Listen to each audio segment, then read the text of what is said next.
Hi everybody, I'm here with Bertrand Nepveu, and he is the CEO and founder of Vrvana, which makes a headset that has integrated AR and VR in the same unit. So can you tell us a little bit about what made you decide to go that way? So we started back in 2005 to mostly do VR on the Xbox 360. Oh really? So, yeah, that was kind of the grand scheme of things. We said, I think the Xbox 360 back then had the best GPU on the planet. It was at forefront of GPU technology, better than PC. Now it's a bit different, but in 2005 that was the way it was in the industry.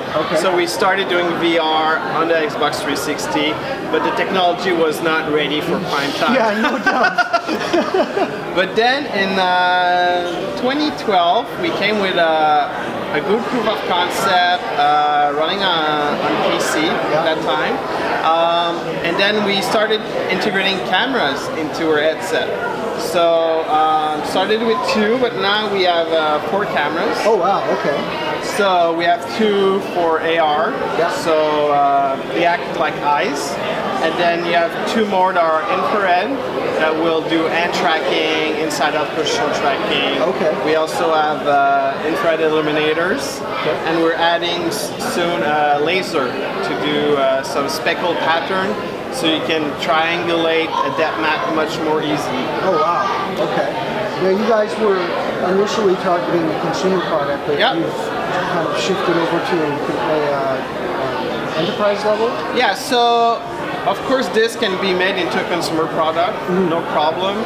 But we don't have the financial means for that to do it by ourselves. So we're in talks with different big players to do a licensing model with them. But at the same time, we got lots of inbound requests for B2B application.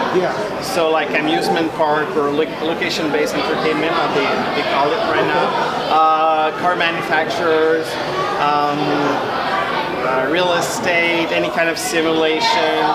So we're doing a pre-production right now, and we're going to start shipping in December. Those units, they're already all sold. And so if you're someone who wants to get into that, wants to buy one of your units but isn't in that first initial batch, how would they get involved with that? Would they just contact you and say, yeah, so you can contact us at bizdev@vrvana.com. We're doing a small batch of 50 units. They're pretty much all sold. Maybe we have a couple spot left, depending on how exciting your project is. We always have some special cases, so if someone is really into what we're doing, they can reach us. So kind of going back to the hardware in here, we've got all the cameras and stuff. What do you have inside? What kind of optics are you using, and what's the screen that you guys are using? So people sometimes are a bit surprised that we do everything ourselves. So we do our own optics. We have an FPG inside that does kind of the magic or mixed reality magic. So our lenses are 120 degrees, so they're a Fresnel aspherical combo. They look similar shape to the ones in the Vive. Yeah, well, I think you need to take into account the nose and everything, so they will look about the same if you want a wide field of view. So like Oculus themselves, they say they are about 90 degrees. HTC is about 100. We're 120. So you have 20% more horizontally and vertically. So 40% more field of view in total. So it makes a big difference. And of course, our cameras here, they'll match the 120 degrees field of view. So you also have 120 degrees AR. So you have both AR and VR at an amazing 120 degrees. So that's, I think, the most compelling feature. When people try our AR, they like, oh my god, that's what I wanted. You know, I saw the Microsoft video, it looked amazing, but when I put it on, it was so reduced, the field of view. We can provide a very wide field of view experience. Now, you're running a single screen in there? Yeah, so it's a OLED 1440p. So we have 1280 per 1440 per eye. Of course, it's low persistence. Yeah. Right now we're running at 75 Hertz. Okay. But we're already in talks with different manufacturers to go at 90. 90? Okay. So the pre-production will be at 75, but the mass production will be at 90 Hertz. And still at the same resolution? Even higher maybe. Higher maybe? So what about eye tracking? Are you doing that? Yeah, so foveated rendering is really important for the next steps for resolution. Okay. So if we go like, so right now we're at 1.5K per eye. Roughly, once we got 2K per eye or 3K or 4K, foveated rendering will be a must. Yeah. So we're already talking with a few person in that field to integrate for next generation. Okay, great. Now, this thing right here, your prototype is a 3D printed device, right? Yeah. So have you guys already produced any of the real prototypes, or are you still waiting to get them? No, so for the pre-productions, it's a smaller batch. We'll do silicone molding. Okay. So the quality will be like injection molding, but a fraction of the cost. And it's more of a validation process. Sure. So if everything goes well with the 50 units, then we'll go with full tooling. That will be able to do thousands of units. Okay, and what's the timeline on that? Like how long are you running the pre-production kind of thing? Yeah, so we're targeting like Q1 next year to have to go into full production. Okay, great. Yeah, well I'm very interested in trying it, so let's do this.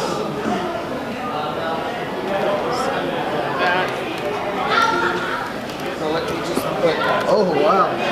Okay, so now. Make sure that you can read the text correctly. Yeah, I can see it just fine. The lines are clear under the text? Yep. Okay. So now, you see push here to continue. So you can push.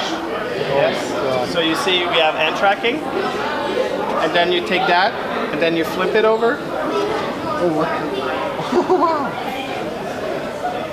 So it's picking up this information through the QR code. Yeah, so right now it was more easier for us to do a portfolio experience. So we have different, yeah, you can see the... Yeah, I'm just trying to get it in the camera here. Yeah. There we go. Yeah, so I'm looking at a it's just for us to know which object to put. Yeah, so Back to the Future, you can go even inside the car. If you close one eye, you can go pretty deep, read the date on the dashboard. Oh wow, this is cool. And you can see we can do black colors, something HoloLens and Meta and other device cannot do. Because if you're a projection-based augmented reality, what's black? It's the absence of photons. So it's almost impossible to do blacks. Okay. But since we're camera-based, we don't have that problem. And then you can flip the pages. Oh, there's more. Okay. Yes, of course. Oh, wow.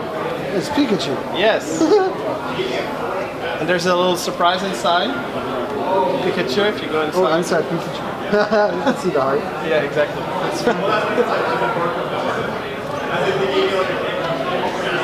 So this one is more of an industrial use case. Since I was saying we do B2B. Yeah, so we can do opaque object, something others can't do. You know, HoloLens is always semi-transparent. We can do opaque object, but we can also do transparent object. Yeah. So you see, you can match the object like that, and it's kind of a validation process you can do. That's really cool. So, are you going to be able to manipulate this sort of stuff? Yes. So, go back to the car. Okay. I can show you a little thing. Let's say I hit C, then you can choose a color with your finger. Oh, cool. And then you go like that, and you see it's back. So that's kind of an interaction we add, but we're going to add more. It would be cool to be able to close the doors and everything. Yeah. So let's go back to this one. So this one, kind of virtual shopping experience. Oh yeah, I have this drone. But you know, people are talking about presence in VR. We're the only one who can do presence in AR. So to prove you that, you know, it's not a real drill, but your subconscious mind is very powerful. So if I go like that, your brain will really freak out. Yeah, it's coming right at me. So just like your brain will believe that what he sees is real. Yeah, so it's spinning at me. Yeah, so it's the ultimate proof that we achieve presence in AR. It's very cool, yeah. Lightsaber. Yeah, watch out with that. That's then cool. You like the last one? So like that. Oh wow. So this is a very high fidelity model. You see we have the smoke and fully transparent and everything, but how about you have an Xbox controller? Want to fly it? Oh my god. So if you look on your left, you have the controls. Put some sound so you feel more immersed. Because we're at immersion. This is ridiculous.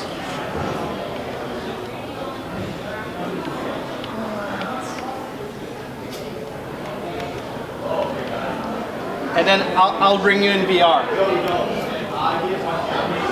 Now you're in VR. Just seamlessly transfer from VR to VR. Oh my god. So you see in the middle, that's the cockpit view.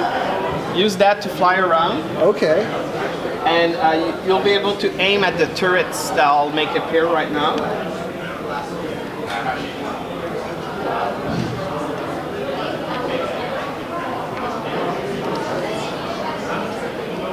Need a cursor. There we go. There you go.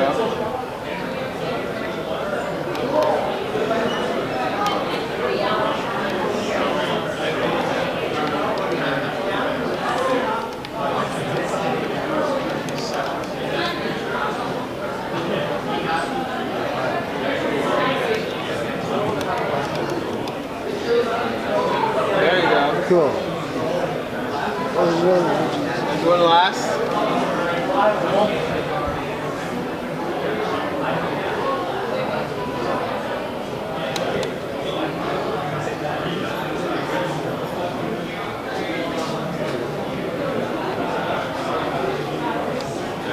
I am horrible at this. Oh, I've seen worse. There we go. All right, good job. So now I bring you back in real life. This is crazy. Thank you. I like crazy. Wow. Okay. So I can see that. I can see the appeal now. So you guys are obviously just the hardware manufacturers. What are you doing for software? So we have our own SDK. Okay. So we don't piggyback on any SDK. We had to do our own because real MR doesn't exist yet. Yeah. There's no like plugins for that, so we had to build everything ourselves, do the transition from AR to VR. We had to figure out a way to do that with the alpha blending and everything. So we did our own Unity plugin from scratch to do that. Okay. We have VR integration in Unreal 2. And in order to have access to all the great content on Steam, we did an OpenVR compatible driver. Okay. So you can play Steam games on this thing. Yeah, exactly. Cool. And of course, we'll try to add MR capabilities to OpenVR, or maybe we'll revamp it to OpenMR. And so what about tracking? Like I know it's got inside-out tracking for hands and stuff.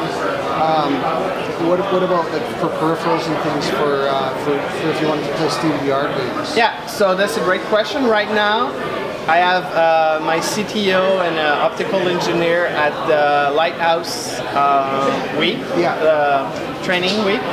So they're there right now. Okay. So we're gonna add so the pre-production, unfortunately, because we're short on time, won't be Lighthouse compatible. Yeah. But the full mass production will be. Okay. So if you bring any cool peripherals like the you showed me yesterday the new Vive control with hands, because we can do hand tracking, so it'd be really useful because if you want to do hand tracking, you can use our cameras.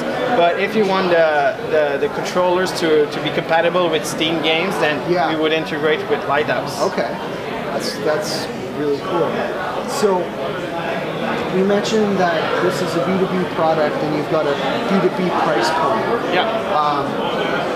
If it were to come to a retail for consumers, yes. what kind of price target would you be going for? We would be, like, our BOM cost is the same as Oculus and the Vive. Okay. So we can be at the 400-500 price point, no problem. Okay. But it's volume of millions, of course. Yeah, of course. So it's more of a partnership that we're looking into for that. Okay.